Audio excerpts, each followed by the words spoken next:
How to add a border in Snapseed. To add a border in Snapseed, start by opening app.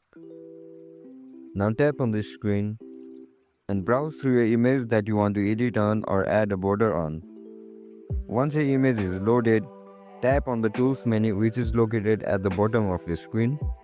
Scroll through the option and select Frames. This will bring up different border styles that you can apply to your photo.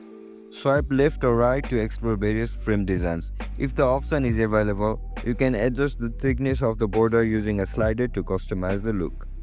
Once you are satisfied with the border selection, tap on the check mark to apply the changes. To finalize, tap on Export or Save to store the edited image on your device.